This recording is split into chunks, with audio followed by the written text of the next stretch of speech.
This is the Solidarity Across Borders Support Don't Punish 2025.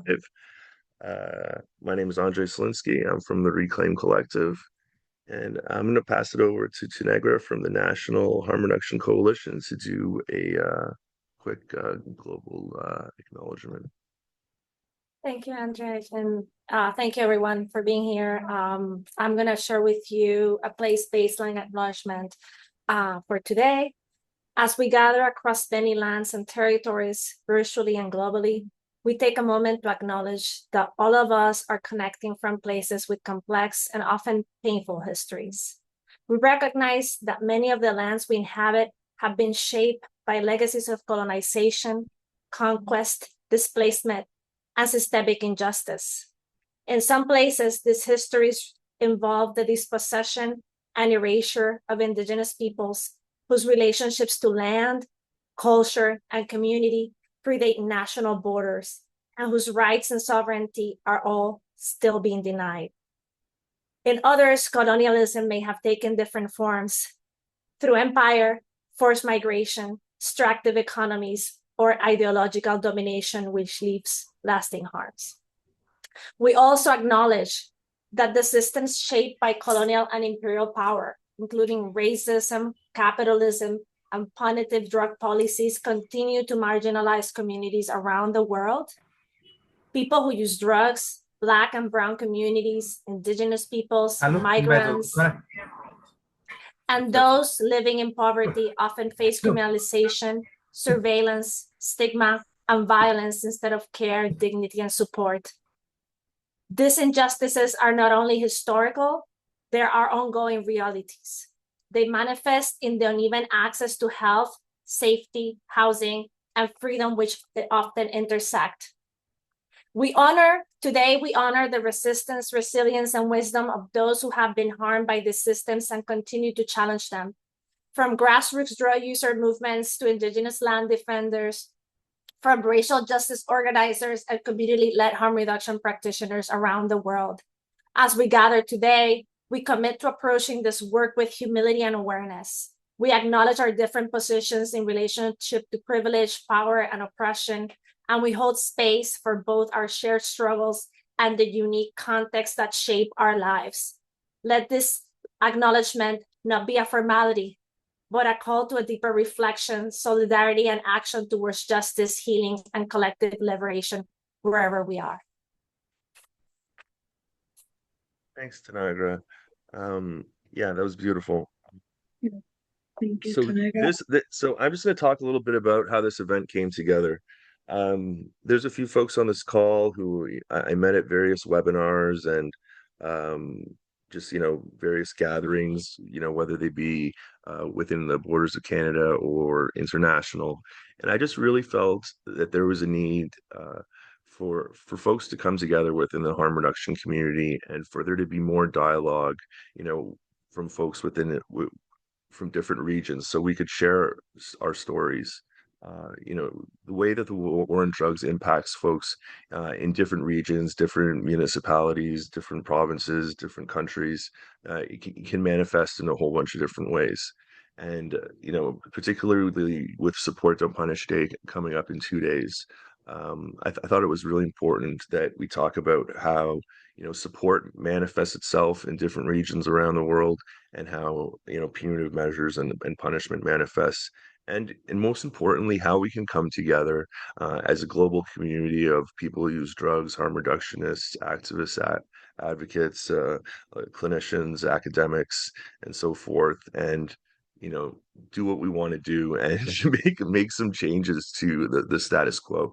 So we have folks from all sorts of different countries, from Africa, from Europe, from Asia, from Canada, from the United States, and beyond, who are going to share stories about their experiences with supporting folks in their community, with how punishment and punitive measures can manifest, and how we can come together in solidarity and maybe think of things differently, do things differently, and make some connections with each other that move past this meeting.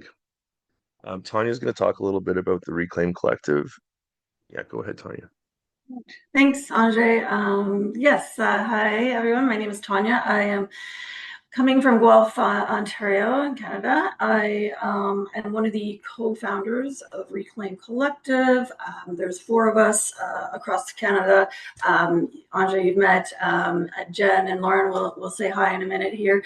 We came together about a year ago, all with experiencing similar struggles in the work we do, sort of our workplaces, various roles we were in, and we all sort of were in the mindset of, okay, we want to reclaim our labor, our dignity, have agency over the work we do, and so yeah, I can't believe it's already been a year since we started this, and so far it's been an amazing journey.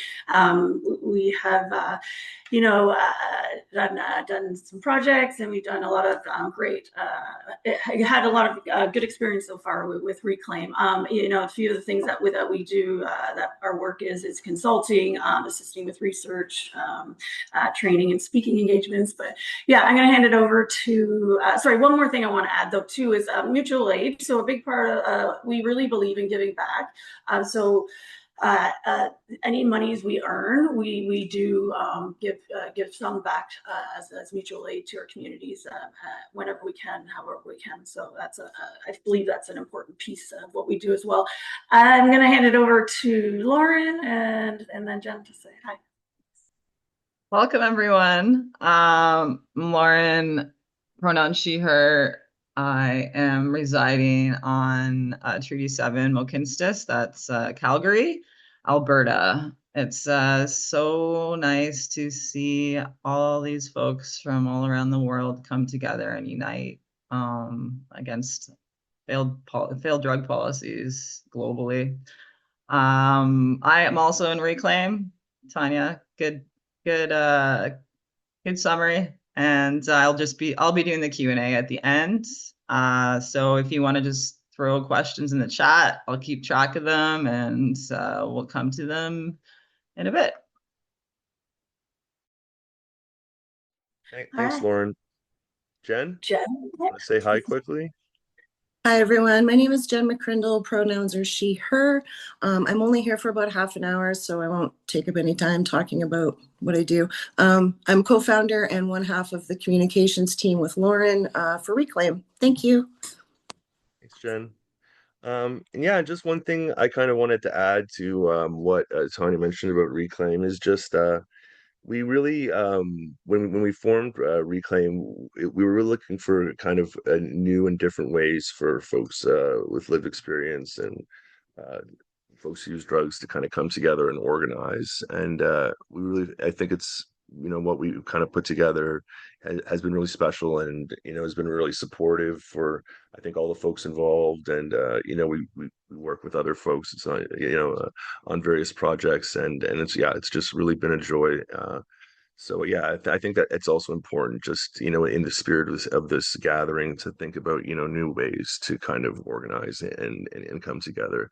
I also wanted to give a shout out to Rebecca Penn for helping with kind of some logistics around this, and to Faria Ali and CRISM for their support of this event. Maybe they can say hi sometime during the event, or maybe sometime during the Q&A afterwards.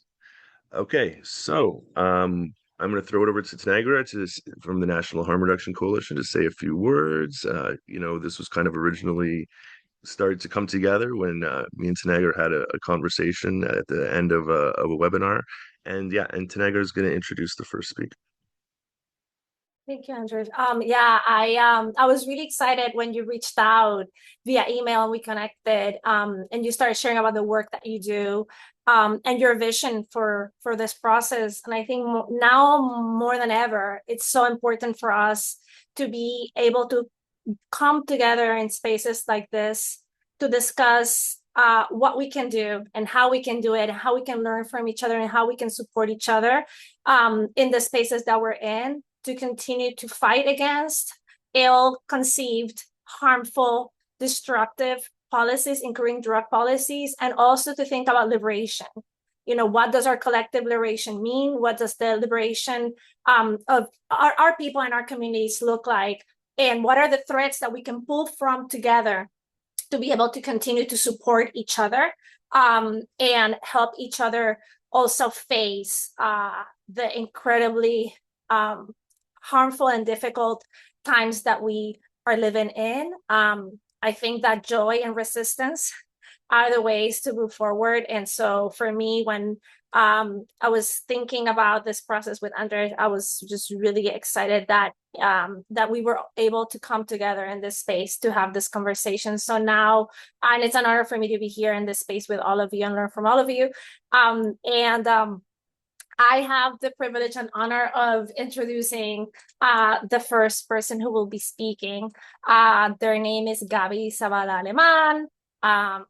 They use she, they pronouns. And I met Gaby 3 years ago, actually when I crashed the Christmas party of the organization that she was working at, which is a very Puerto Rican thing to do. My friend was like, "Oh, I'm going. Do you want to come?" And I'm like, "Sure, why not?" Like, they're not expecting me. And so Gaby was there and we got to talking, and I fell in love instantly with Gaby's brilliance, with Gaby's commitment, with Gaby's capacity to vision a future for us here in Puerto Rico that is filled with solidarity and joy as well.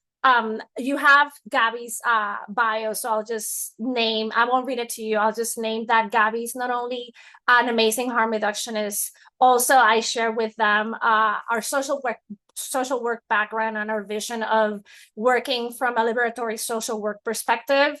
And I've seen Gaby do that very concretely in every interaction, in every space that they are in. And also the last thing I will uplift that I think is really important and that I really admire and respect about Gaby is the abolitionist framework, intersectional abolitionist framework that they bring to this work and to other work that they do in community, because they have a very expansive vision of what harm reduction is and can look like, and it's concretely working to build that here in Puerto Rico in many different capacities. So I am just so excited that you all are going to have the opportunity to learn and listen and share space with a human being that I consider a friend and also someone that I learn from every day. So I'm really excited that you're going to have the honor and the privilege that I've had to be in space with them. Thank you so much for that, Danaira. I am honored by that introduction and honored to have been invited into, this space. So I'll just get right to it. I come to this work as a non-binary, neurodivergent, harm reductionist with living experience of drug use, sex work, and navigating the mental health systems. Like Danaira mentioned, I'm also a licensed clinical social worker. I'm currently on the board of directors of Gua'kia, which is the first peer-led harm reduction organization in Puerto Rico. And I'm also a consultant with the National Harm Reduction Coalition. So I just wanted to focus a little bit on how criminalization and punishment manifest in Puerto Rico and, what support looks like here. And so I have to mention Puerto Rico's colonial status. And so I'm just going to give you a brief background on that. We were colonized by the Spaniards in 1492. And during the Spanish-American War, the U.S. Navy occupied the archipelago. Then the Treaty of Paris in December 1898, formally seceded Puerto Rico to the United States, marking the end of the Spanish colonial rule. So fast forward 100 or so years to 2016, when President Obama passed the Puerto Rico Oversight, Management, and Economic Stability Act, or PROMESA, which in Spanish means promise, very hypercritical of them, because this bill addresses Puerto Rico's debts by establishing an oversight board, a process for restructuring debts, and expedited procedures for approving critical infrastructure projects. And under both the Spanish and U.S. rules, Boricuas, which is what the locals are called, have suffered disempowerment, displacement, cultural assimilation, and erasure. So here, criminalization doesn't just look like police violence or incarceration. It also looks like forced treatment, broken healthcare systems, and a deep moral stigma that isolates people who use drugs and makes it nearly impossible to access dignified care. It's the state calling methadone clinics treatment while refusing to invest in housing, trauma support, or economic justice. It looks like people who use drugs getting arrested for carrying minuscule amounts of mostly marijuana, cocaine, heroin, and crack. We also get arrested for criminal activity related to surviving the systems that have historically harmed us most. So support for us means breaking that isolation. And so at Gua'kia, where I'm at right now, we do syringe exchange and distribute bilingual materials about safer drug use, but we also show up for each other in the moments that, overdose happens, when grief is taking over us, but also joy. It means support means building power through care and not punishment. Um, it also is providing a hot plate, a shower, social services to find housing, physical and mental health care, transportation, and any other biopsychosocial needs. It also requires advocacy for the decrim of drug use and building mutual aid support systems that take care of all of us. And so, some ways that we amplify voices um, of people with lived and living experience in Puerto Rico is, like I mentioned, Gua'kia was funded. It's the first peer funded and peer led harm reduction organization. Um, and, we do advocacy on war on drugs, but every single person that's involved in this project, including board of directors, executive director, administrative staff, we openly identify as a person who uses drugs. We've had direct service experience, and we've been in some way or another impacted negatively by the war on drugs. So the organizations that I've worked with also, we have done needs assessments to honor and center the needs of the people we serve. To give a concrete example, when I was working at Intercambio Puerto Rico, the outreach coordinator and I, which I was the care coordinator at the time, we supported a group of people who inject drugs in writing a letter to the nearest methadone clinic, which was a half-hour drive away, stating that they wanted to receive the services but had transportation limitations. The public transportation system in Puerto Rico is in shambles. The methadone clinics are run exclusively by the state, and the funding for transportation is very limited. So, not to mention that there's like a service desert on the east side of the island where Intercambios Puerto Rico is located. And so we must remember that we have an unelected fiscal control board that gets to prioritize our needs and how we spend federal and state money. And people who inject drugs seem to be the last priority. And so, with this growing repression and political backlash, there's ways in which we, as grassroots groups, can maintain this momentum and build resilience. And so, Tanagra and I and other harm reductionists in Puerto Rico are creating Red Ceiba, which is Red de Cuidados, Equidad, Interdependencia, Bienestar y Autonomía, which stands for Network for Care, Equity, Interdependence, Wellness, and Autonomy. And so this is a network grounded in care, and we want to redistribute resources from nonprofits with more access to those of us at the margins. We want to build collective capacity without burning out. And we want to make space for grief because harm reduction is sacred work, and it is very exhausting to keep doing it while we are dying, our people are dying. So that's like one way in which we are fighting back, and also creating more space for the smaller local groups that honestly have the most insight into what our people need, to give them space and resources so that we could continue doing this work.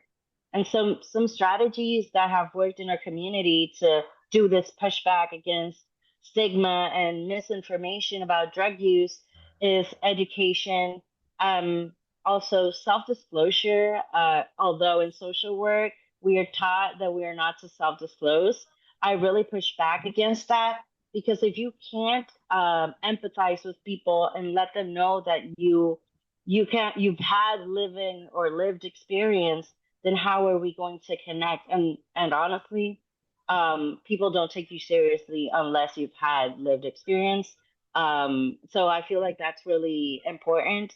And also just listening and educating family members and friends of people who use drugs on, we're just people and we are intersectional. And yeah, I don't want to run over my time, but I'm just going to mention another thing.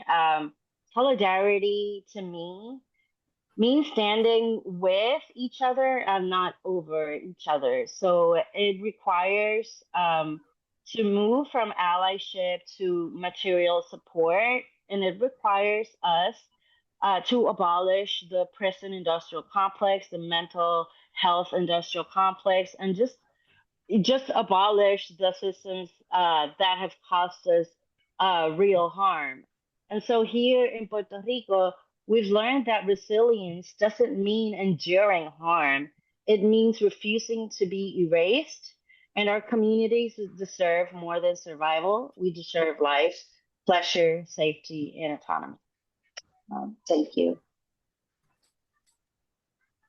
Thank you so much, Gabby. That was great. I really appreciate it. I really like the piece about solidarity and yeah, not stepping over one another and like yeah, coming together. That was beautiful.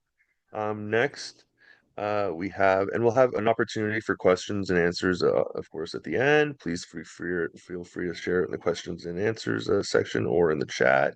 Lauren has shared a link to a blog which has the speakers' bios in it. So yeah, go check that out if you like. Next up, we have Ebenezer, my good friend Ebenezer. Ebenezer, you want to just give her a little introduction of yourself and yeah, go ahead. Yes, good day, everyone.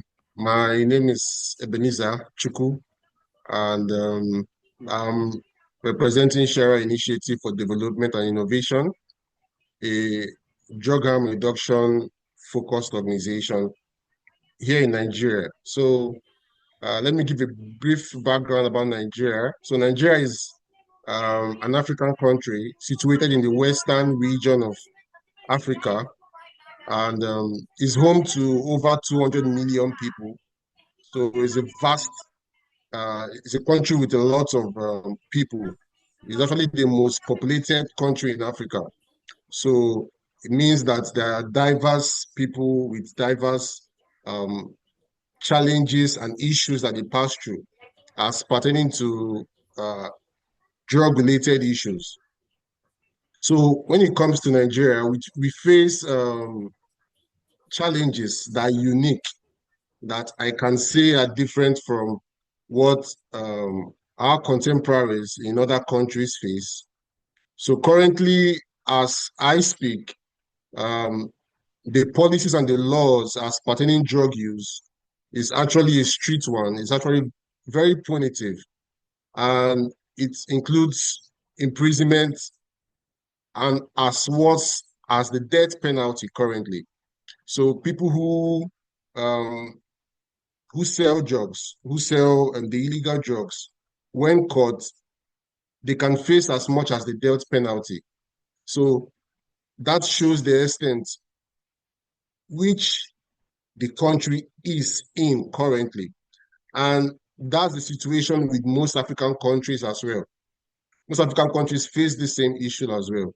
So it's a whole lot. And then the health workers, those who are in the front lines relating with the drug users, they also face the challenge of these laws stopping them or putting barriers to them effectively carrying out their work. So knowing that you are someone who attends to people who the law is against, is discriminating against, even the communities discriminate against them, puts you at risk, which makes our work very sensitive. and we tend to refer to ourselves as drug-focused organizations, drug-focused workers, due to the fact that we don't also want to be uh, um, um, called drug users or called people who traffic drugs or who use drugs. So it's an interesting situation here. Now, when it comes to the harm reduction services that are prevalent in the country, they are not comprehensive. So basically, the ones that are available in our region, in our country, is just a disease prevention. And it's specifically for those people who inject drugs, people who inject drugs. So there are fundings from international donors for this particular intervention. But you know, disease prevention is not just the only harm reduction service there is. So there is so much gap for the harm reduction service for the Nigerian people, for the African people, which makes it very, very dicey, which makes it very, very, very challenging for everyone who is in this region. Now, when it comes to the medicated drugs, drugs like methadone and drugs like the naloxone as well, they are almost impossible to see. And the reason for that is because the Ministry of Health in Nigeria made it in a way where the only way to assess these drugs, the MAT drugs or the OAT drugs, depending on your region, what is called, is to come to the health centers and to get this. And now remember, the use of drugs is illegal in the country. And you're asking a drug user to come to a health facility to get this drug. So the likelihood of them being arrested is there, knowing how strict the punishments are. So they do not even go to the Ministry of Health to assess this. And the solution to this particular problem would have been giving this MAT or the OAT to the harm reduction organizations who have personal interface with the drug users to issue it to them. So when there is a case of overdose in the communities, there is no solution. So practically, this is just to state exactly what happens. Anyone who is currently on overdose who is currently on overdose is being poured with water and is being hit on the head severally, hoping the person will come back to normalcy. And that's the case. So despite the fact that methadone is available, but there's no naloxone in the country, drug users cannot get to it. And they are mostly people who are discriminated by their family, by the communities, by religious organizations, and not to count the law.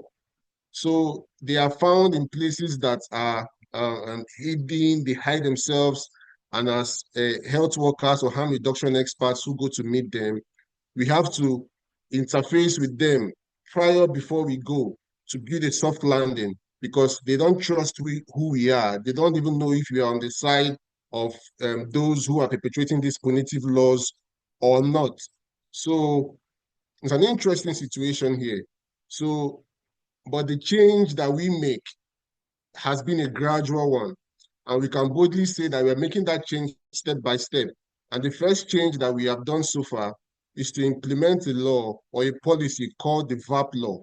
And that is called, and it means Violence Against Persons Prohibition Act. So what that covers is when a drug user who is being caught using drug or who is being caught distributing drugs, illegal drugs, that violence should not be meted towards that person or towards that person. So that policy keeps that person safe. So that's the step that we're in now. So we are still pushing towards changing the laws and the policies that prevent drug users from getting the support that they need, from getting the help that they need. So it's it's uh, it's it's something that will take a lot of work, and through collaboration with international partners and organizations, I believe that there is a headway towards getting towards that point that we are looking for, and we will definitely get there. Now, we try our best to also interface with the stakeholders, and these stakeholders being the enforcement agencies for the law, for the drug law, the police, the health workers as well, and other parastatals too, the health organizations, the Ministry of Health as well, so that they would know that these drug users are human beings just as themselves, and they would treat them with a better way, thereby achieving the support, don't punish aim that we want to achieve. So that support is needed in the African region, is needed in the in Nigeria, and every other country that has these policies or has policies or laws that are punitive to them. So with this said, I can say that with the work we are doing and with the collaboration that we are having here, that we would move towards that better future that we all want for ourselves. A future where this where the MAT and the OAT are available for drug users to use without them going to the hospitals to get them. A future where there are better policies that removes imprisonment and even removes the death penalty as well from the country and from other countries within the region as well. So there's a lot of work to be done, and we would achieve it with a collective goal. Thank you very much. And I do hope that we would cause that change that we actually want for each and every one of us. Thank you. Thank you so much, Ebenezer. Yeah, Ebenezer's like I can say a friend, someone we've been collaborating on a few on an article and a few other things, and yeah, so I'm really happy we had a chance to kind of do this together. So thanks for your presentation, Ebenezer. Thank you. Next up, we'll have Brandon Shaw from 4B Harm Reduction and the Curbside Philosophy. Go ahead, Brandon, and introduce yourself. Tell the folks where you're from. Yeah, thank you, Andres. Hi, guys. My name is Brandon. I'm from Edmonton, Alberta. I'm Treaty 6 territory. Sorry, I'm a little nervous, but I would also like to say, hearing some of the things that I've heard from the two panelists before me was very powerful. Um, I lived on the streets for many, many, many years, and here in Canada, we have like a 12-step approach to dealing with like drug use and homelessness, really, and and our approach is proven really not to work as well. I mean, it's and when I was on the streets and I would think about what other like the way that I was living and the conditions that I had to live in, I can only imagine what people in underdeveloped countries or like third world countries would be dealing with, and that in alone it would stick with me. I got on the streets when I was really young, and when I was a youth, I noticed that things were a lot easier. I had access to services a lot easier. I had a lot more access to workers. And then when I turned into an adult, that all kind of went away, and that extra layer of support really went away. Um, and this sense of like understanding, like the general like society would look at me as a teenager and be like, "Oh, this kid needs help." And then when I turned into an adult, society looked at me as an adult and like, "This kid's messed up." So and it's crazy how that changed, how that is the switch, the contrast was pretty crazy. But um most of my life, like most of my adult life, I've gone for the 12-step approach. I went to meetings, and when I couldn't stay clean, I went out back out. And I did that for a long, long, long, long time. And it wasn't until me and my mother kind of came at it with more of a harm reduction approach. Like, we don't need to um, completely abstain you from drugs. How do we just improve your day-to-day life, right? How do we improve the day-to-day things in your life? So it wasn't about changing me. It wasn't about changing the core bits of me, because I'm somebody that throughout my life, like I needed to get high. When even when I was a teenager, whether it was food whether it was this or that. I've always needed something, and I've always felt like I was punished for that. Um, and then, so yeah, me and my mother, it was more of a harm reduction approach, and I saw how showing love, compassion, and just understanding really changed my approach to things. Like I went from being someone who was a complete fuck up, who couldn't put a, literally 4 hours back to back of sobriety. So to being somebody that was able to look forward to another day, right? It wasn't until that I was the adversity that I was facing was less and less and less that I was able to focus on survive, like not surviving, right? Well, when I didn't have to focus on surviving, I was able to focus on living. And so um I think, yeah.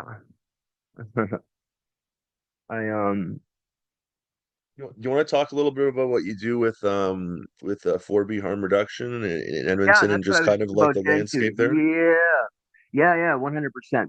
Sorry, guys. So me and my mother founded 4B Harm Reduction Society. She actually founded this when I was still on the streets, and he had seen with her harm reduction approach, like my mother would allow me just to sit in her car and nap with her in there. She would allow me just to sit in her vehicle with her, and this was the first time I had been beside my mother in years, something I had longed for a long time. And it was those moments that we got to spend together and those moments that we got to just be with each other that we both realized, hey, why are we trying to change the core of this person? And then when I was able to get off the streets, I got involved with 4B Harm Reduction Society. When I was still on the streets, actually, she would pay me to come out. I would come out and do outreach with her, right? We basically do street outreach, we do advocacy, we do protests and stuff like that. And my mother pays people with lived experience who are still on the streets to come out with us. And it was the first time I ever had something to look forward to. I was ever being paid for anything. And this was like the first time that people listened to me, right? So, and this was so powerful. And I really think this was at the core, the one thing that changed things for me was having my family and things to look forward to. Um, and, you know, when I got off the streets, the only people that I ever got compassion from when I was on the streets was harm reduction workers and my mother. The general public hated me. People would cross the street to avoid me. You know what I mean? They didn't want to make eye contact with me. And but all of a sudden I had a small community of people that were there for me and who wanted nothing but to support me. And I noticed when I got off the streets that I wanted to give what I had was given to people on the streets because I knew that that worked for me. Just having people that showed up to show love and compassion. And that's what we do at 4B Harm Reduction Society. We do street outreach, we do advocacy, protests. We're heavily involved in like drug policy and getting loud about that crap. You know what I mean? Like yeah. I don't really so nervous, you guys. I really appreciate you all. I just really wanted to thank Ebenezer and Gabby for just being honest and being here today because it's hearing these things from other people that make me a better advocate. And so I appreciate you guys for being here. And thank you so much. Thanks, Brandon.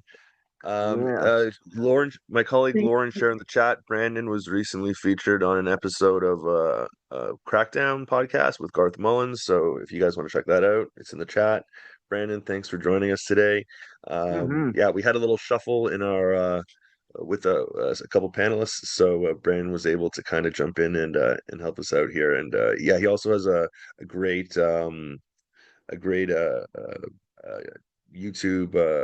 I think on YouTube and Instagram, the Curbside Philosophy. If you want to give them a shout out quickly, Brandon, over what that is. Yeah, sorry guys. So yeah, basically what it is I wanted to, and it's still in the infancy about it. And I actually just got all the equipment we need. So now we're gonna be able to go out a little bit more. But like what it is we just like when I was on the streets, I didn't have a voice. I always felt like society was trying to shut me up, but I had so much to say. But when I got off the streets, all of a sudden everyone wanted to hear what I had to say. It's like all of a sudden my voice was validated, right? Well, fuck that shit. Let's get the voices of the people who live that. That's what I want to do. and it's still it's still budding, but we'll get it there. We'll get it there. Thanks, Brandon. Okay, next we're gonna have from all the way from Nepal, Ranjan. Feel free to introduce yourself and yeah, go ahead. Hi friends, I'm Ranjan. I'm from Nepal. As all you are, I am also a former drug user. I have been quit my habit of drug using. I think it's been 5 years now, and yeah, now yeah,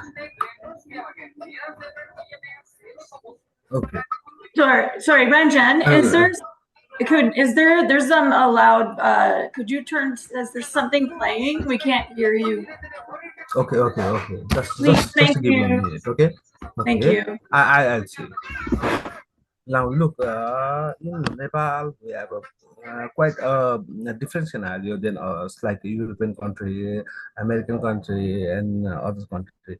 In Nepal, drug users are seen as criminals. As they use the drugs, they are criminals in Nepal.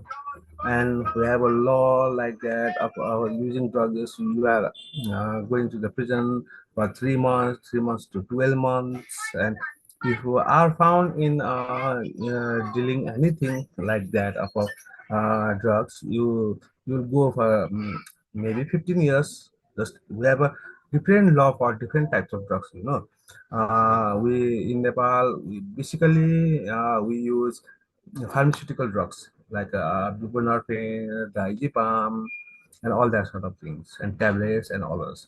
And we additionally guys are using ice and brown sugars.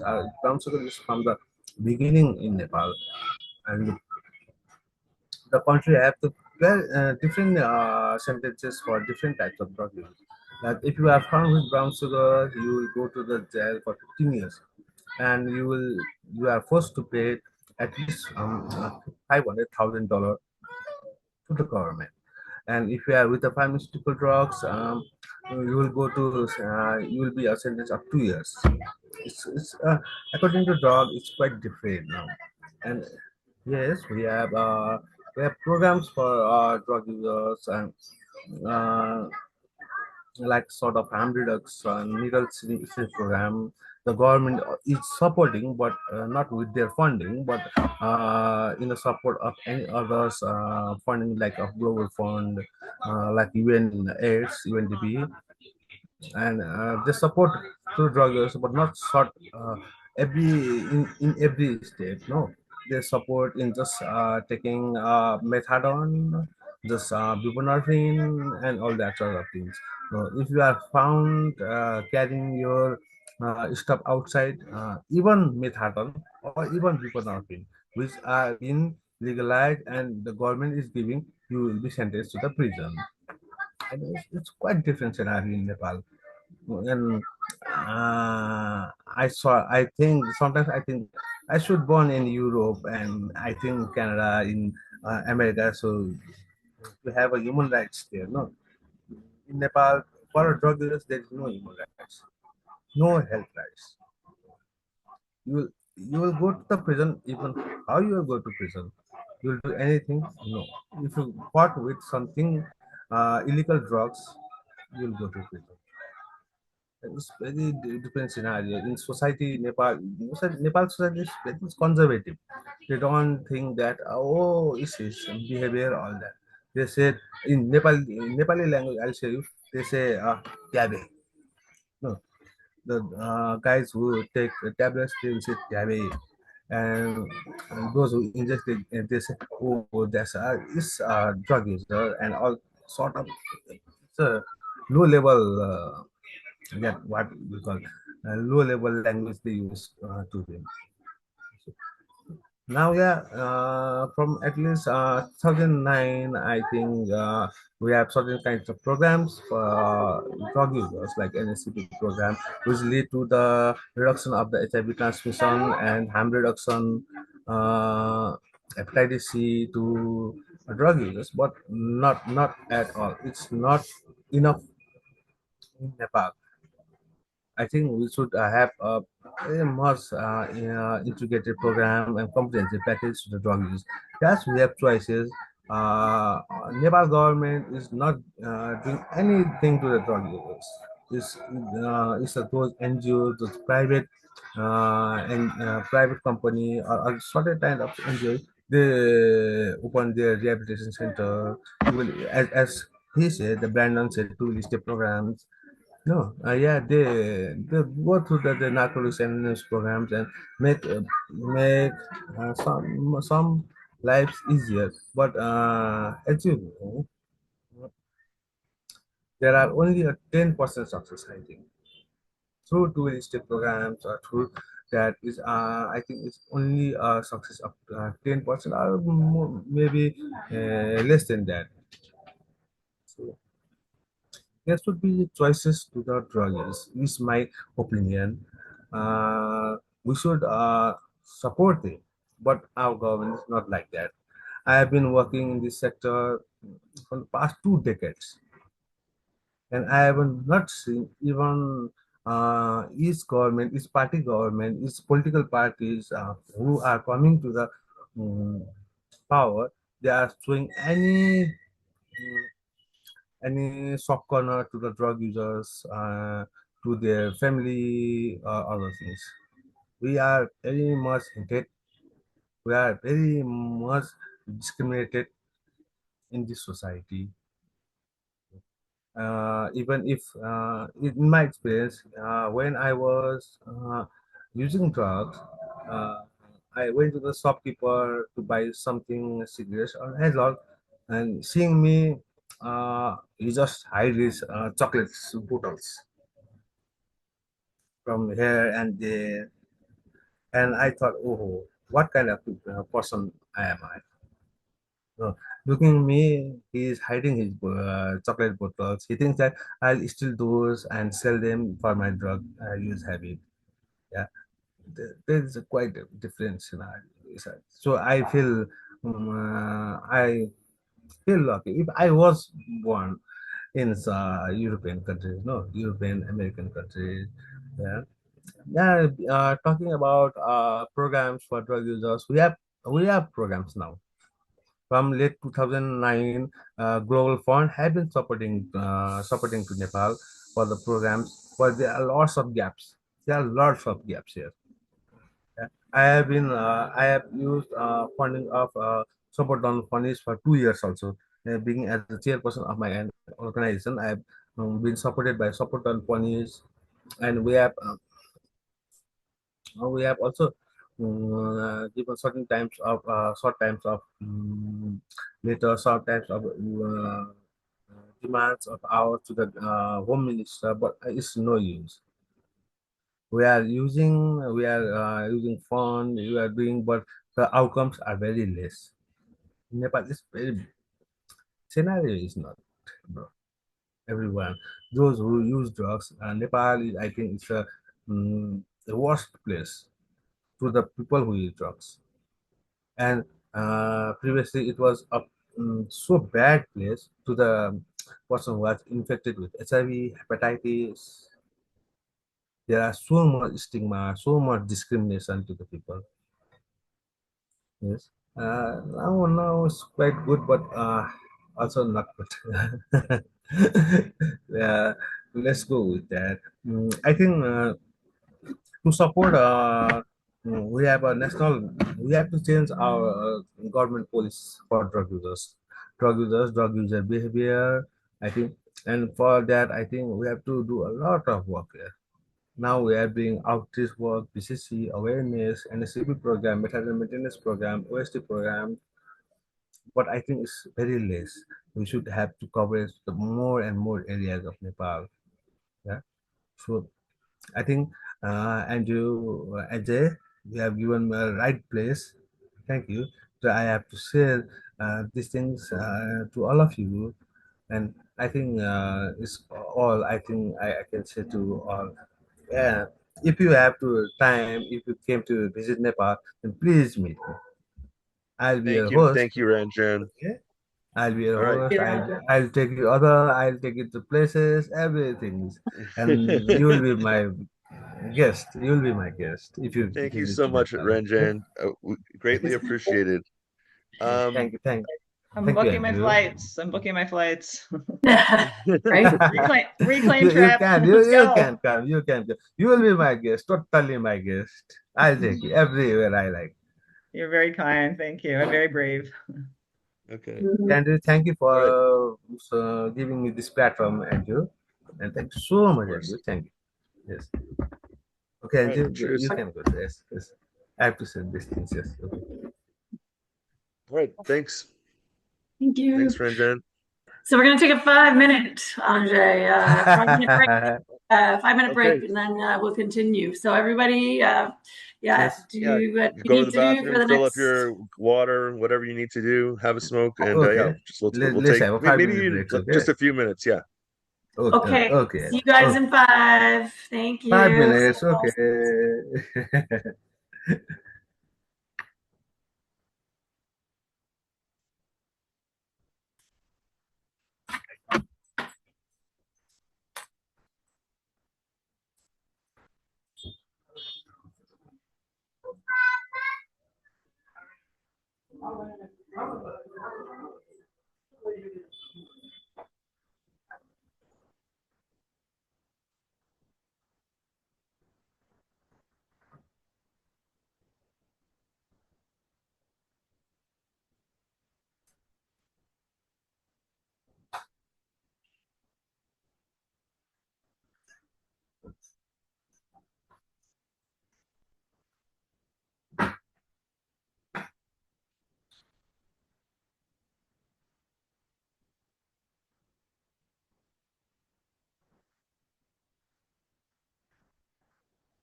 Okay, everybody. I hope we still have everyone here.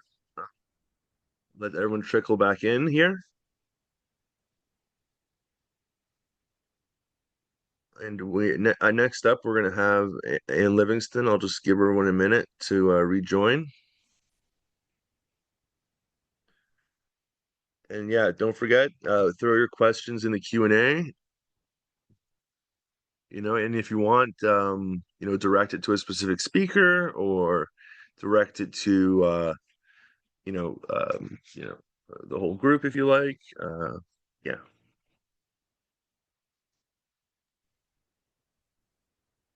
So I'll just give it another minute, and yeah, and can go ahead.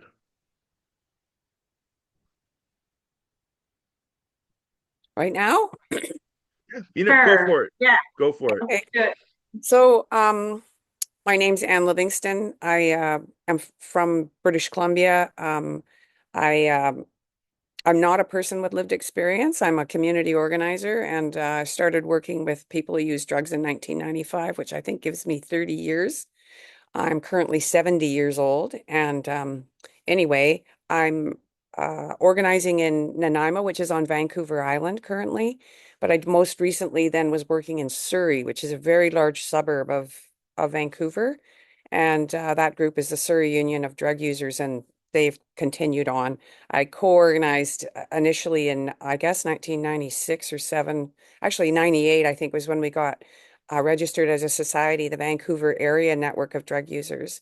And I lived in the neighborhood. I was on welfare with 3 children, but luckily living in a very rent subsidized co-op, like 3 blocks from Main and Hastings. So I was very proximate to the problem, which is, I think, one of the really interesting uh, principles of organizing anywhere is to be geographically located where you are.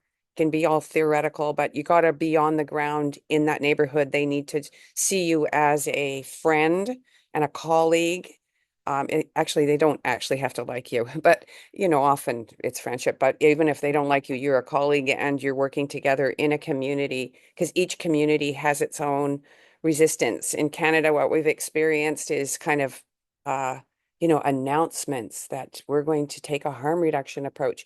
But every small, well, even big or small community has to fight every inch of the way for that, even though it's become government policy. You'll find the police are resistant, or the municipality keeps making bylaws that make it impossible for the provincially acclaimed overdose prevention sites that are to open. And what we've seen then is a great failure, because I take this, I just don't think it's a valued approach. So I'm always ranking on and on about it, which is actually what I have to say here again.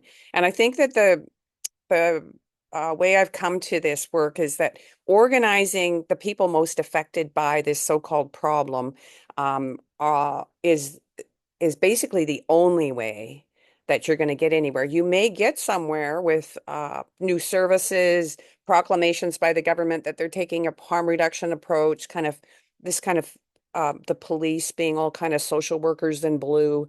Well, if you look at the data, you'll see that the arrests of drug users have gone up during the time that the police were claiming they're very, very tolerant.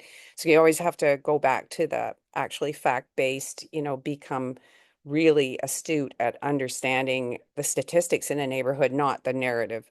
Anyway, most of the narrative is pretty obvious in the smaller towns. When you go to them, you come to these really hatred zones for drug users, amidst this kind of idea that we're going to accept that they're people with a disability, as the Supreme Court of Canada has, recognized, and people with a medical problem, not a criminal justice problem. So you just always want to then look and see, is the criminal justice data showing that they're still being arrested? And yes. So I didn't acknowledge the land we're on. All of BC, I think, was unceded. We didn't have very many treaties. They're starting to sign some now, but I'm not up to date. What we do know is that a really disproportionate number of Indigenous people are dying of drug overdose and are criminalized and in prisons, and very likely to do the longest sentences with the most horrible conditions while they're in prison, and then very vulnerable to overdose upon release. Anyway, I wanted to make sure I acknowledged that because, anyway, so the land acknowledgement. So I organized drug user groups, and I kind of, if I listed them all over a 30-year period, it's quite a long list. But uh, like I said, it's what I think has been lost is this idea that during the good times, so when the government announces that they're going to on open overdose prevention sites, which, by the way, was announced by a very right-wing government, and we have a so-called NDP left-leaning government, and they've been horrid on this stuff. They're really pushing back against us. Anyway, my urging is that during those good times, you push like hell. That's when you really put on the overtime and go at it, because you'll still see this, municipal blocking and all the resistance. And then I think that the coordinated and you do that. The main thing that you're trying to do when you're doing that is to grab the narrative. So it's commonly known that harm reduction reduces deaths. It doesn't encourage drug use, like this public education.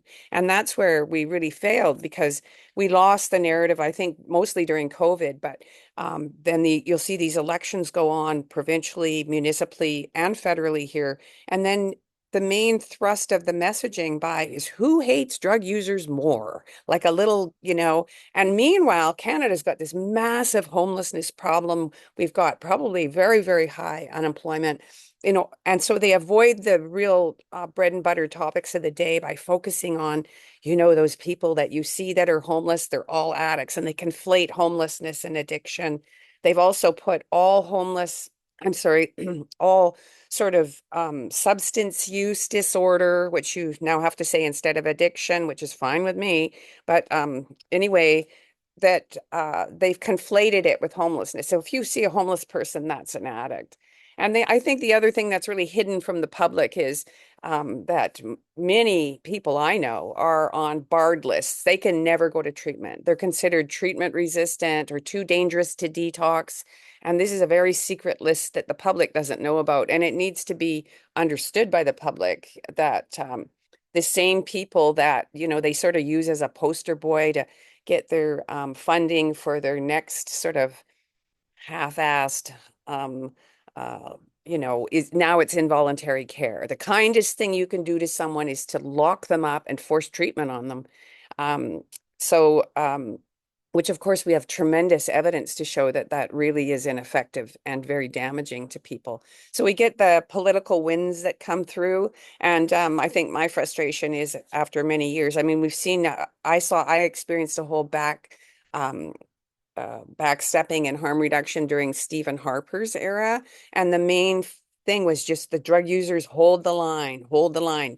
Drug user groups are really cheap. We're not providing services. Sometimes we fight for services, and sometimes drug user groups can get contracts to provide services. But for the most part, we're doing a self-help, mutual aid. It's hard to tell what it is. What we're really doing is a sort of liberation movement and the pushing of the idea that people who use drugs are citizens. And anyway, the other issue I wanted to bring up is allies. So sometimes the service providers want to be allies, but it's been usually pretty obvious. I'm the one who's the oldest, so I'm the most bitter. But many, many organizations that step in to get millions and millions of dollars in contracts for what we call harm reduction have been the very people that opposed the drug user group and opposed harm reduction. But once they saw that it was going to get funded, now they're in. So we have mental health organizations, we have AIDS organizations that do this. And not all of them, they're all huge NGOs. We've seen the growth of these NGOs into I'm pretty sure they're in the $100 million per year budget. They've got, they're overseeing some housing. They've got, 500 employees. And once they start to get all these contracts, they'll get more and more and more contracts. So our frustration is, that we've organized the drug users. They obviously we have very, very high rates of death in British Columbia. So it's not something that we want to have, but if you have it, you better use it and squawk like crazy and see if you can get stuff. The frustration being that when the big, huge NGOs get some of these contracts, then the topics at the drug user meetings, which are open to the public, anyone can join. We try to hold them in a very neutral space. And it stops being we still hear about the cops. We still hear about, I don't know what else, the hospital kicking them out all the time. But then added to that is the poor treatment they're getting at the injection site or the overdose prevention site, which these drug users fought like hell to get put into place. And we're doing civil disobedience, risking arrest, and figuring out a very clever way to sort of get away with doing this, create so much political lobbying with our efforts that the government says, fine, we'll fund it. And then it goes to a large NGO. So these are some of the contradictions in our work. But it's been you still got to, I mean, to not have them at all is much worse. And then, it just adds to it. Anyway, I think that by ignoring the education of the public and the inclusion and this sort of allyship, when we do allyship now, we're noticing that anyone involved, it's a self-help mutual aid kind of group like Moms Stop the Harm. And there isn't a chapter in every community, but if you get a strong chapter like we have in Nanaimo, they're now working very closely with the Nanaimo Area Network of Drug Users, which is probably been doing work for 5 years, but is now only really registered, got ourselves together and became an actual registered government recognized society in the last 2 years.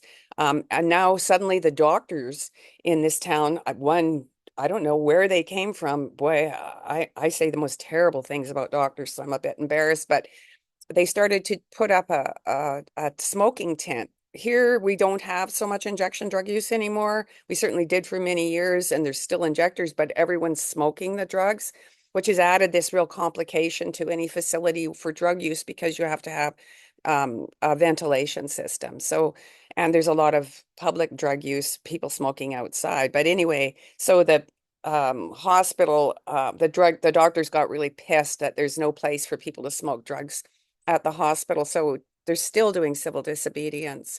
It's only once a week, but it's extremely, it's getting in the papers. It's tremendous to have that sense of an ally. That's that privilege. Doctors make lots of money here anyway. It's been the allyship part. You can get allyships, or we have, fleeting allyships with some of the service providers, but for the most part, they seem to be afraid that the advocacy of a drug user group would criticize them in some way. So it hasn't been as strong. So the other frustration we have here is that if there's ever any funding or discussion about substance use disorder or addiction, it's always mental health and substance use, and mental health and addictions. And I think it's really held back the idea that not everybody who uses drugs is mentally ill. And I think this idea that they're just sort of smoothing it over so things aren't going well for people who are mentally ill. I think there's a real sense of just throw them on really strong medications that are difficult to get off and have all kinds of side effects. So it's kind of a horror show to think that they're going to move people with substance use disorder into this class, they're mentally ill. It's untreated mental illness, and treatment means drugs that are harder to get off than cocaine and heroin. If someone's self-medicating with cocaine and heroin, I'm like, keep at it, although there's no heroin left in Canada or in BC. It's mostly fentanyl, and they've mixed in benzodiazepine-like substances, whatever that means, and tranq, which is an animal tranquilizer. So the benzodiazepines and the tranq are both coming from, I think, veterinary markets. I'm not sure. No one's ever really looked at that. And there's still fentanyl in the drugs. But we have a tremendous, a lot of people that are just passed out in public. And certainly it's been somewhat of a complicated problem to deal with people that are just not awake to get involved in a drug user group. So the drug user group is democratic and inclusive. There's a very clearly understood idea that the leadership is elected. And then when the leadership gets entrenched, no, we're having another election. That's most of my work as an organizer, is to keep pounding away at that. So I guess the other thing, if I had an announcement to the world, it's we need to train drug user organizers. Sometimes drug users are really, really good at doing it, but sometimes it's who's ever good at it that ought to be doing it. Because the role of a drug user organizer is that you do grassroots groups and you make sure they're run democratically, but I personally don't get to vote. And I make sure that the papers are filed, that the meetings start on time, that the rooms are booked. This really, what can I do to help that really helps? Those are the things that I do that really help. And we've seen, but I think that there's a lot of misunderstanding about whether it's just as that we sit around and talk about drugs. But I think the way I put it together and the understanding I have is there a public meeting where there's going to be any discussion about drug users? Let's find out where it is and we'll show up. Because we have a kind of understanding in Canada that, these municipal safety committees, we've been going to the public safety committee. It's the only time you can ever get in the room with an RCMP officer and the bylaw people and the people that won't necessarily meet with you, and then they see you there and you see them seeing you there and you are informed, you keep everyone going. So, it's like citizenship 101. What do citizens do when they want to create change? They show up everywhere. They're very well informed about what's going on around them, and they do civil disobedience until something becomes legal. I'm not sure if there's more that I wanted to say. I don't think so.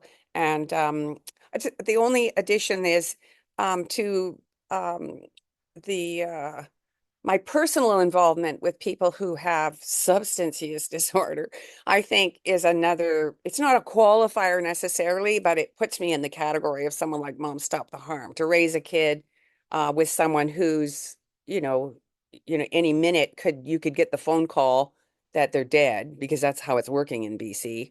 And there's, we've had 16,000 or 17,000 people die since 2016. And so we try to make a huge fuss about this, but on the personal level it's kind of like, why should you trust me?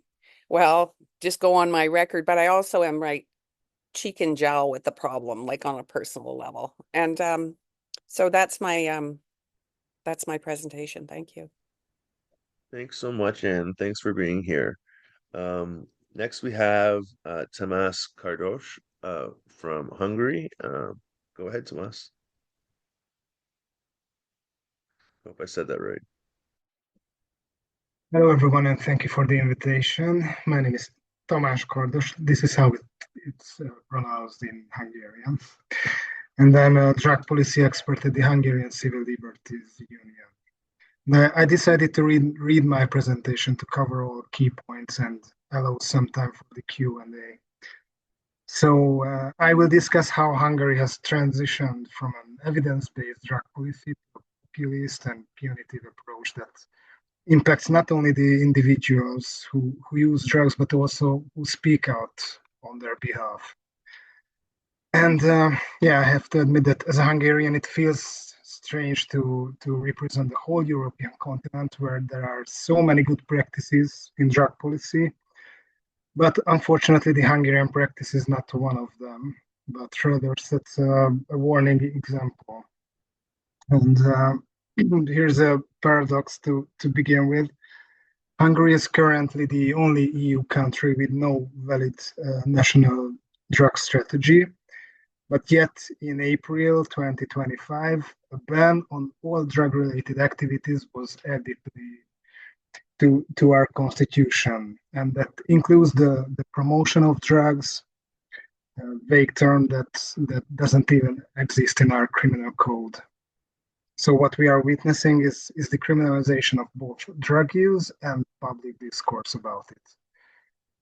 And earlier this year, the government launched a campaign it claimed that was aimed at drug dealers, citing the need to protect children and reaffirm the nation's zero tolerance policy.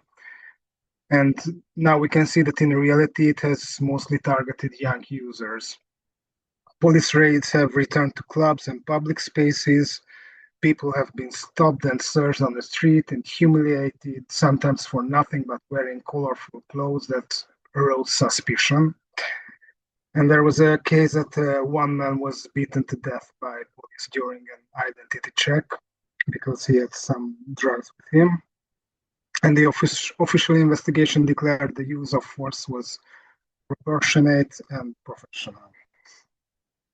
So one part of the new law that took effect only a week ago states that if you are caught with small amount of drugs, you may avoid punishment only if you agree to provide the name of your dealer. So it's not too difficult to imagine the consequences for the suspect. And meanwhile, the same government encourages alcohol consumption through, there's a rural pub grant program, while criminalizing lower risk drugs such as cannabis is totally fine for them. And Hungary has nearly 2 million problematic drinkers in its population of 9 million, and teenage alcohol use is the highest in Europe. And Hungary once had a progressive harm reduction system, but it has now been dismantled. And the largest needle exchange program have been shut down, and funding has been reduced to 1/10 of what it was 15 years ago. And harm reduction is now labeled as a liberal product that supports drug traffickers, while the country lacks of comprehensive drug strategy and the National Fund for Treatment.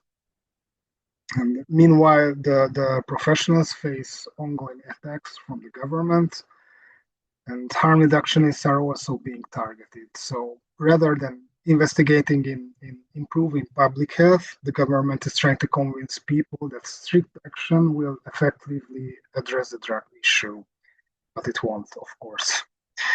And it doesn't stop there. There's a newly proposed law called Transparency of Public Life, which says that even speaking critically about these policies, whether as a journalist, professional, or civil society actor, could become legally risky. The government is not only attacking people who use drugs, but also those who dare to support them. So you may raise the question that how do we respond to this situation? And in our work at HCIU, we try to document abuses and give voice to people directly affected by them, although this is becoming harder.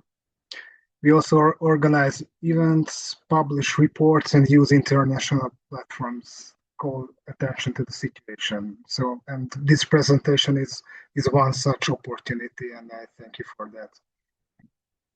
And I believe that cross-border support is more important.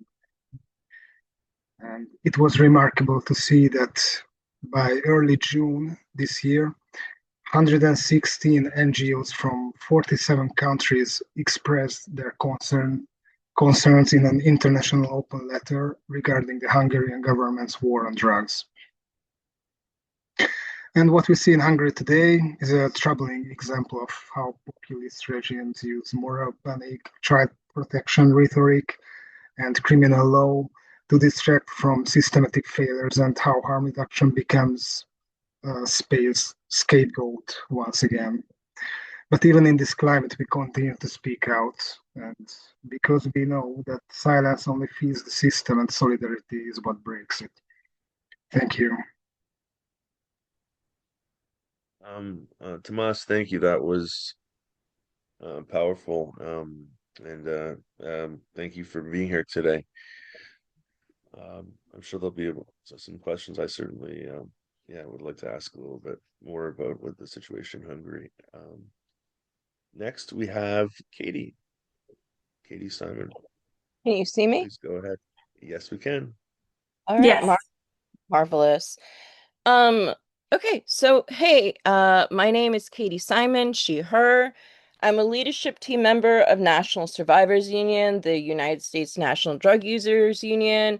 I'm executive staff in 2 of its affiliate groups across the country. So those are 2 drug user and sex worker-led groups.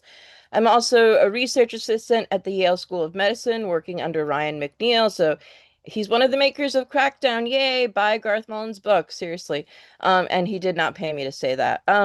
I'm from the United States, Western Massachusetts, which is a part of Turtle Island, that is the stolen land of many Algonquin tribes.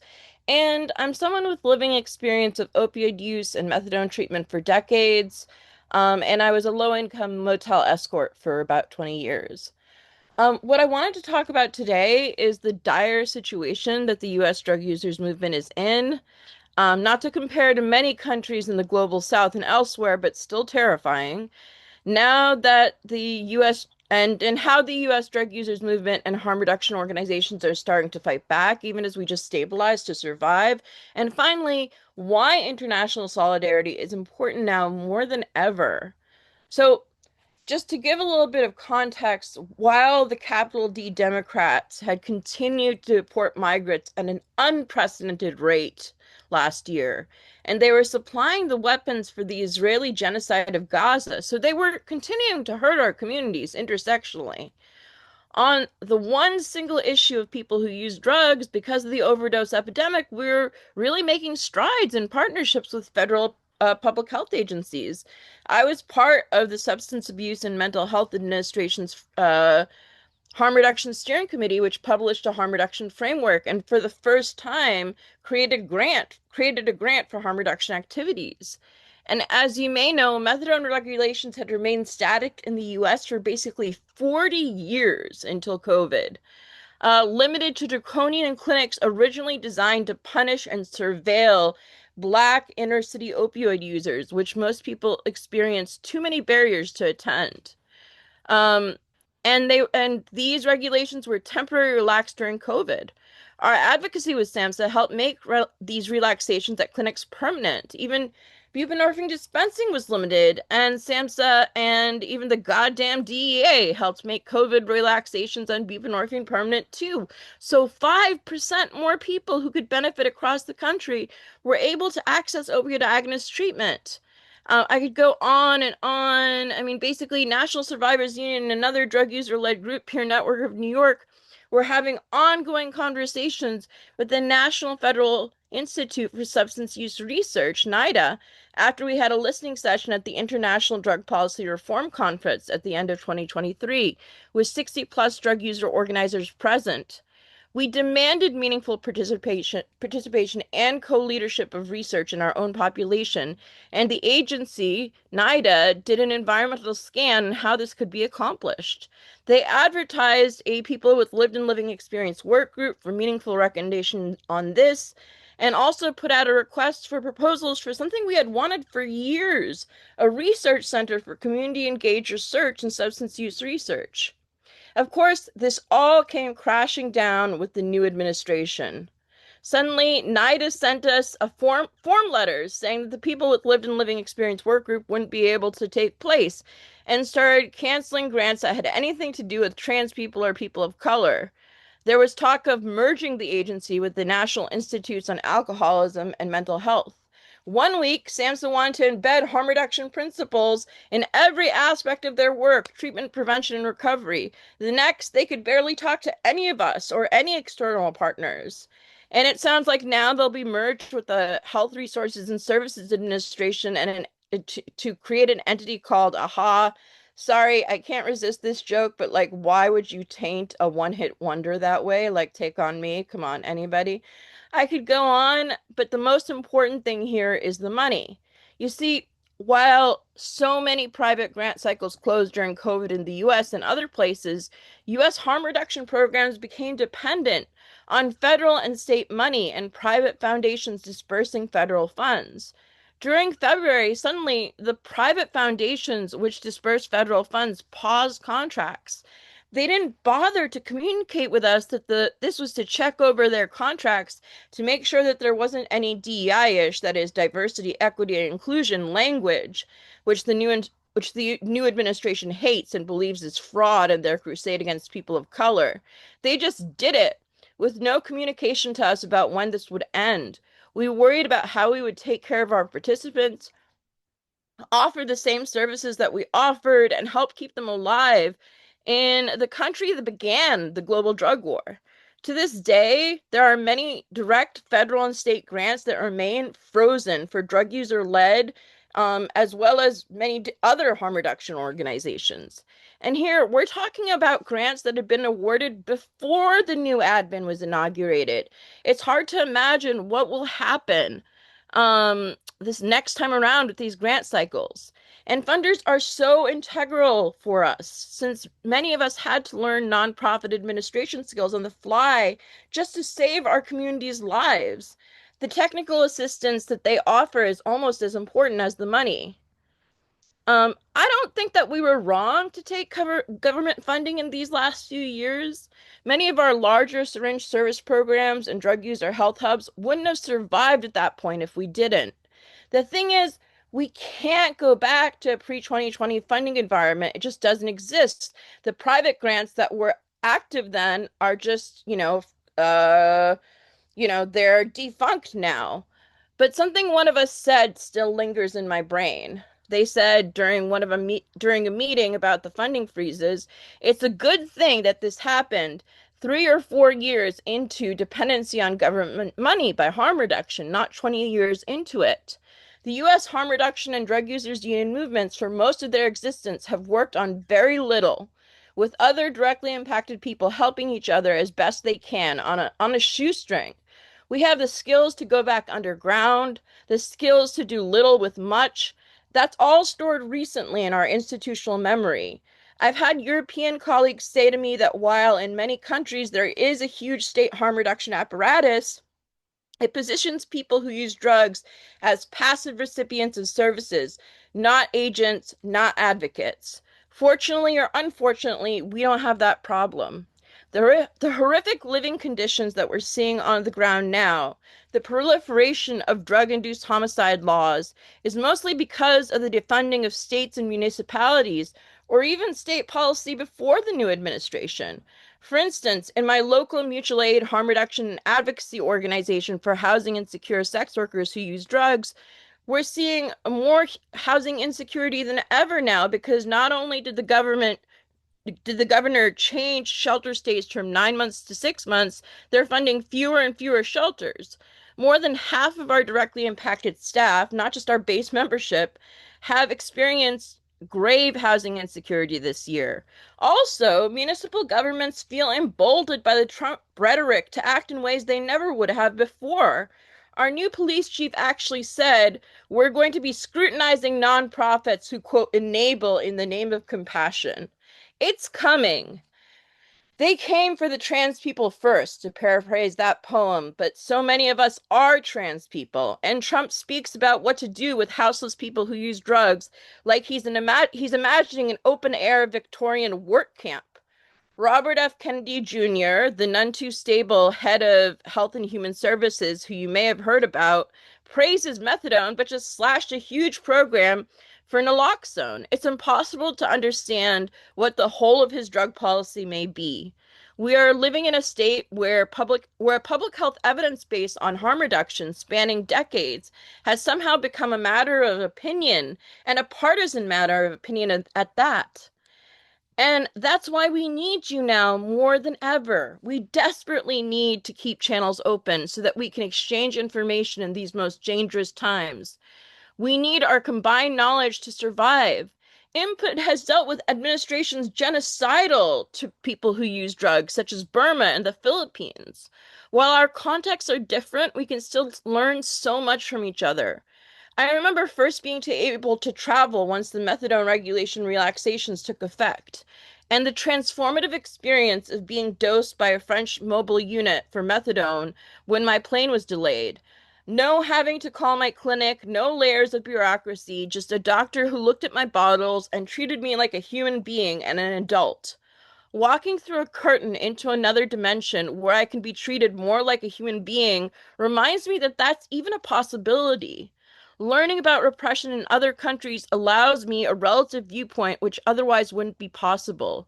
Ensuring that we can talk to each other straight and not just languish, as some of us in the US have done, and Canadian exceptionalism or European exceptionalism is so important because we need nuanced conversation that acknowledges all our flaws as well, such as the Aboriginal racism that runs rampant through Canada, or some of the ineffectiveness of the government's safe supply program and whom it mostly benefited. What's most important is that we need to talk like this through good times and bad. And let me tell you, I have never been welcomed more warmly than by the international community. And I hope that I can keep on relishing in that welcome as our need for you grows. Thanks. Katie, thank you so much. It's such a pleasure, meeting you and yeah, having you present here. So yeah, fantastic presentation. So yeah, I'm going to open it up to some questions. We have Lauren, is there any questions in the chat that I missed? There is no questions in the chat. But yeah, if anyone wants to raise their hand or throw them in the chat. Yeah, there's one in the Q&A, Lauren, from Nat. Okay. Can you see it or do you want? Yeah, Yeah, got I can hear it. Ranjan, I work in a region where there is a huge population of international students coming from South Asian countries, oftentimes if they require support. The organizations focusing on those communities don't have harm reduction. Can you tell us what harm reduction programming looks like in Nepal? Thank you. Yeah, Ryan, so for the question. oh, Look, sorry, I think you said Mháille. economic harm reduction program from I think 2009 till now from the support of the Global Fund, and we have a firstly we have NACP, that is Needle Syringe Exchange Program to the IV youth who are using drugs through the injections, and second we have drop-in centers, that is those people, those users who can come to the center for the NSCP and stay there for their business changes uh, and other things. They can stay there for every daytime and go to home at night. And or we have OST program, that is they are running a methadone program and buprenorphine program to those who are in need of that, but they not give the service instantly, but yeah, they monitor you, they check you for 2 or 3 days, and then after they enroll you to the programs of the OST program.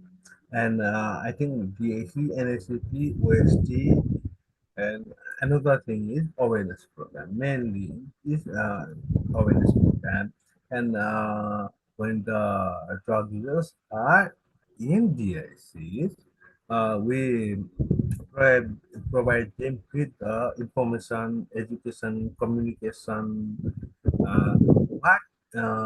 What are the benefits? What are the drawbacks? There are no benefits of the drug use, but also what are the drawbacks they are facing for drug use, and they are creating the family problem, social problem, and how to overcome with that, overcome that problem. And I think the program is over that. We are basically we are focused on the principle that there are no more HIV infected person, no increment in the HIV infection, no increment in hepatitis infection, and no increment also in injecting drug users. Okay, is that fine, Lauren? Thank you, Ranjan. Yep. Thank you. Thank you. Yes, thanks so I much. actually have a question for Tomas. I'm super curious. So is that okay if I go ahead? I just wanted to ask, like, how do you navigate kind of working in an environment that's becoming increasingly hostile to harm reduction? You touched on it briefly in your presentation, but practically, what does it look like, attending a webinar like this versus um, having a street protest or trying to form like a drug user group in Hungary? I'm super curious. Well, right now I can't really imagine a drug user group, but you have to imagine it like a soft repression, which is repressing you every time a little bit more. There's the current government was elected 15 years ago and re-elected uh, 3 times. And every time it becomes a little bit more tough, but now it was a huge step. But in the meantime, there will be votes next year, and now it seems, or we are really hoping that this government will end next year. So what we can do, and what we decided to do, is to leave our fears and continue to go, because if you admit yourself or let yourself.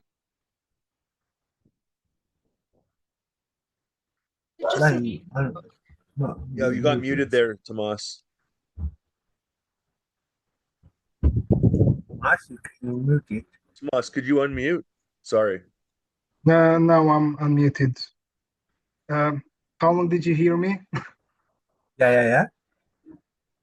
Almost everything, just Okay. like the last couple sentences. Yes, Kathy, yes. So the last one was that if you let yourself controlling you by your fears, they will win. So we can't let them do that.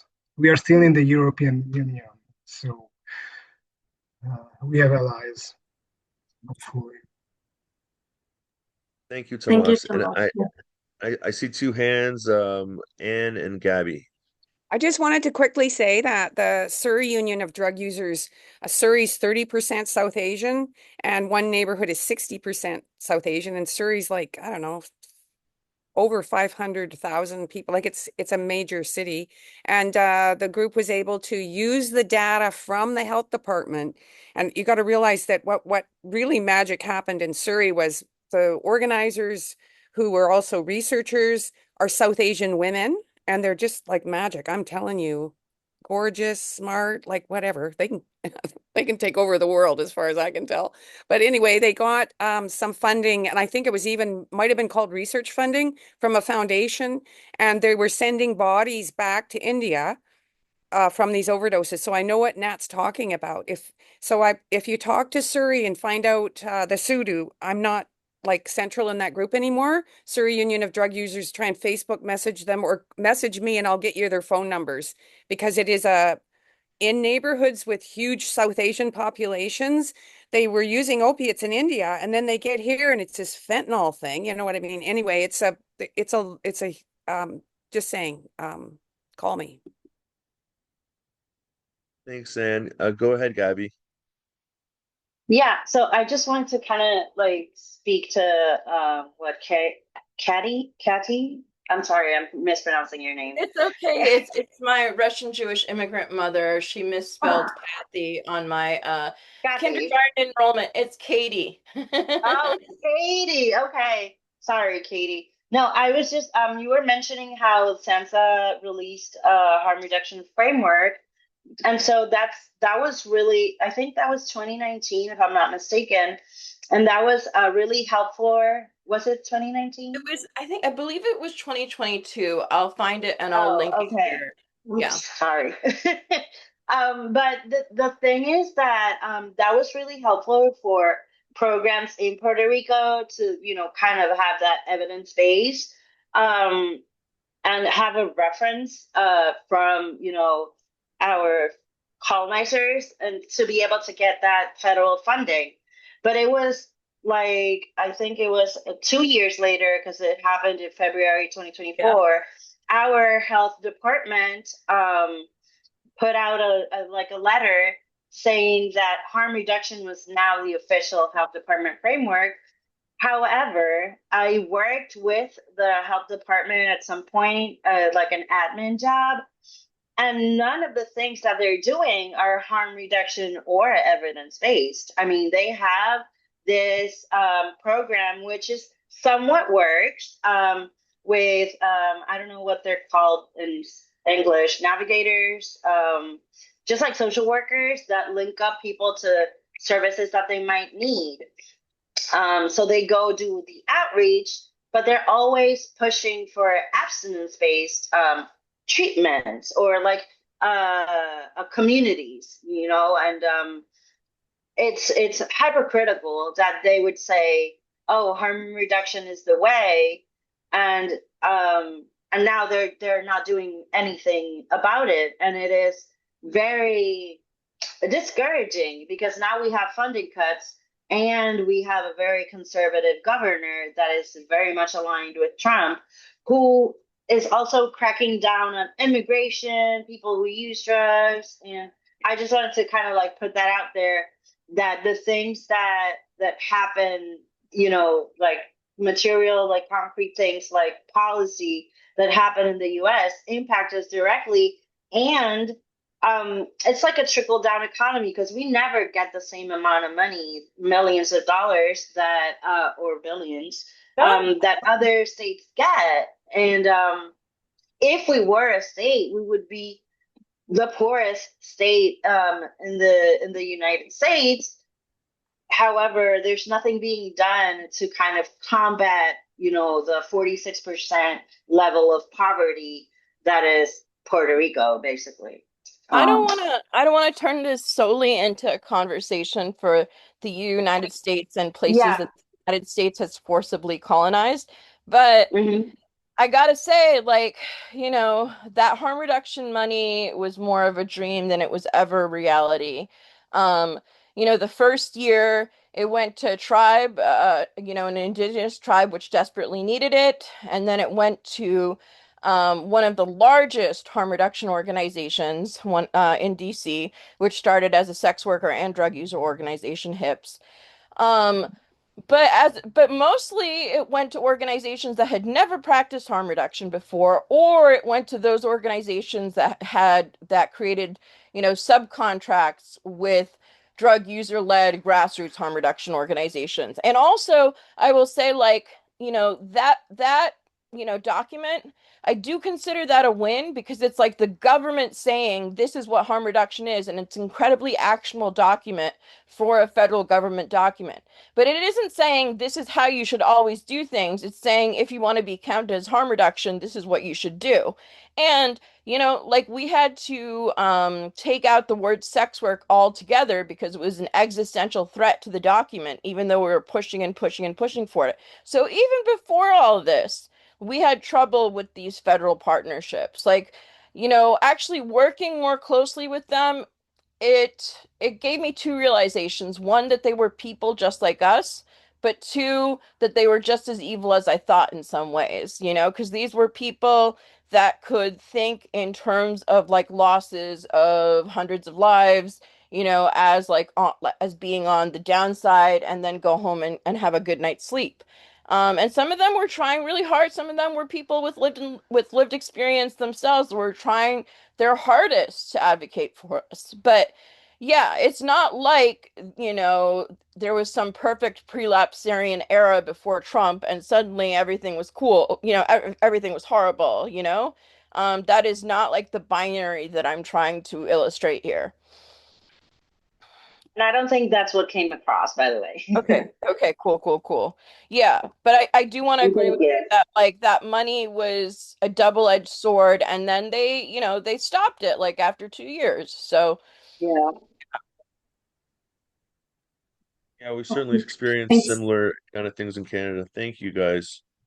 Yeah, I thanks. have to Ajay, hop please out. oh, sorry. I'm sorry.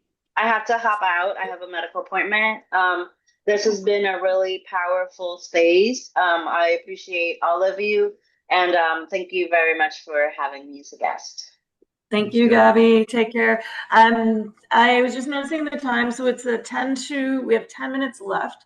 And I know that there was a few other questions. I'm not sure, Lauren. Yep. Did you want to take one or two more, and then we sort of just to close it up, thanking everybody, and yeah. Sure. Sounds good. This one's for Ebenezer. It's we like to know the current situation with drug users in Nigeria and accessing psychosocial support and gaining medical care services like rehabilitation centers.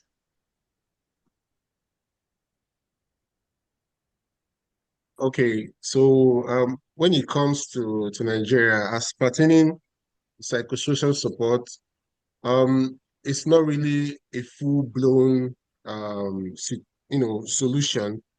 Reason being that like I mentioned, the most prevalent harm reduction in Nigeria is disease prevention, mostly focusing on HIV and other STIs. So yes, there is social support, but it's not in a full-blown scale. It's just the organizations trying their best to reach out to drug users with mental health trainings, with psychological support, all at the expense of these organizations. So there is no full-blown national psychosocial support for drug users. It's hard that way. It's practically not available. So it's only the drug organizations that are making this possible. Also, the cut to funding also affected Nigeria in a massive scale because the USAID covered most of the states in Nigeria currently. Before last year, it was Global Fund who was offering these services.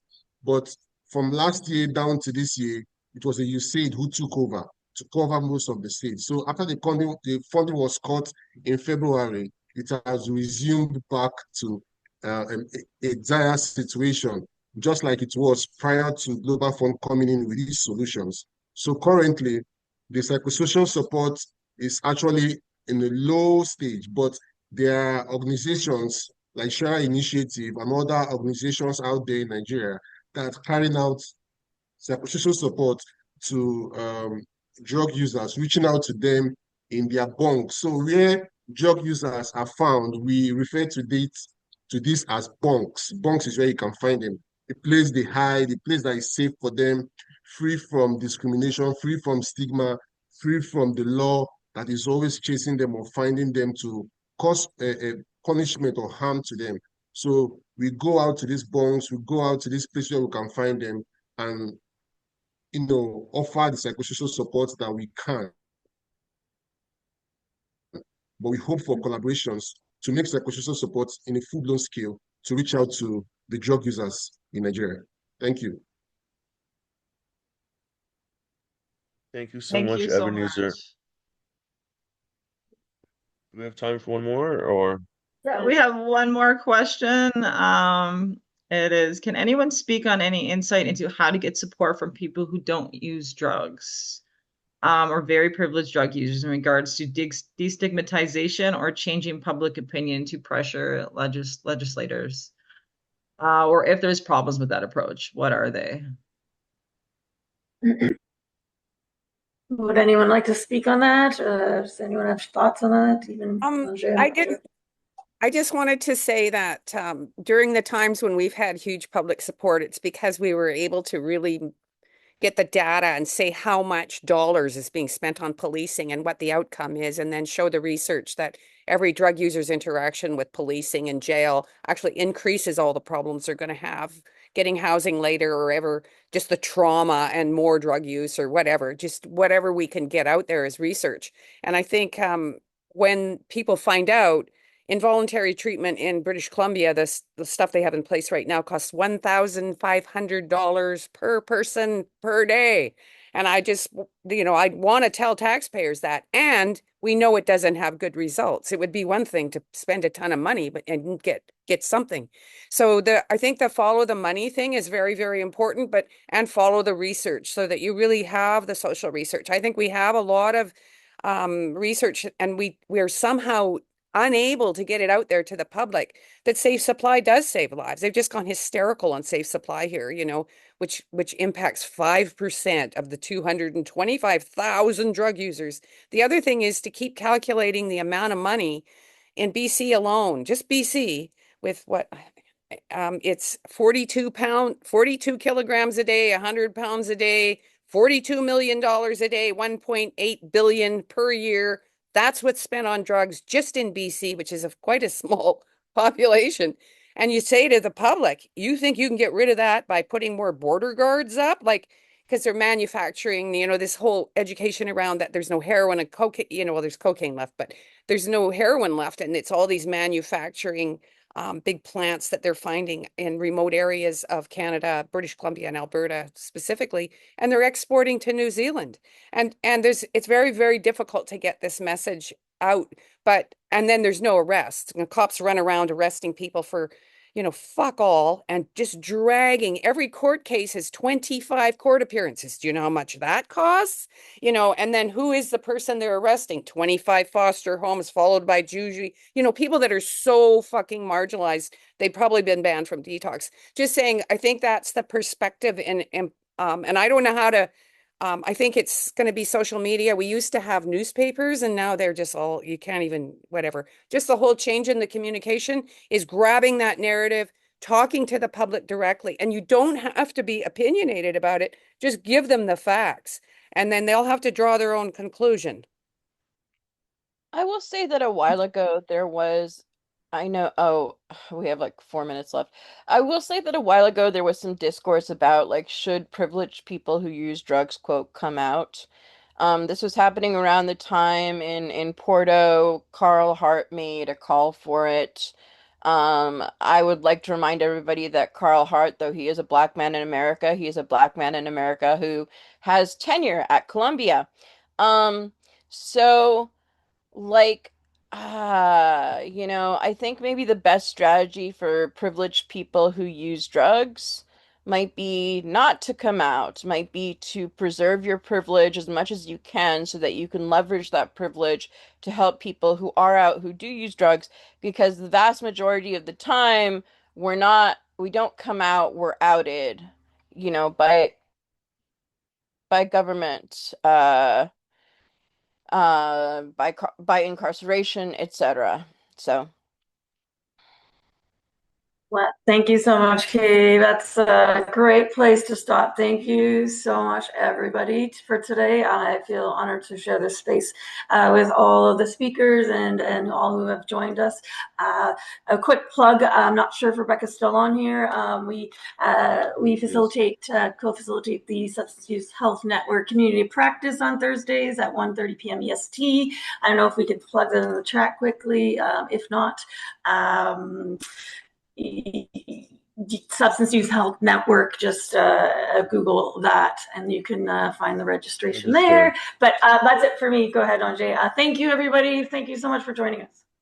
Yeah, I'd just like to echo Tanya's comments and thank all the speakers for being here. I think this is like a really um, from all the webinars I've been at, it was just kind of a unique opportunity to see folks from different places, kind of, talking about similar subject matter, but at the same time, um, expressing kind of really unique experiences and ways in which kind of drug policy and failed drug policy, for the most part, manifests in different regions around the world, and it's with some really unfortunate consequences, and just really highlighting the need for solidarity and for us to find ways to kind of connect and keep doing this kind of stuff, coming out, speaking up, and sticking together.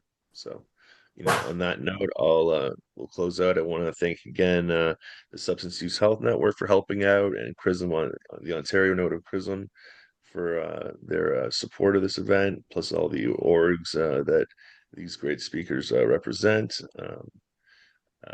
There's Tomas shared in the chat. There was a letter, a support letter, I believe, shared in the chat. So check that out. And Brandon's episode of Crackdown, in which he's tells his story. So yeah. On that note, thanks everyone.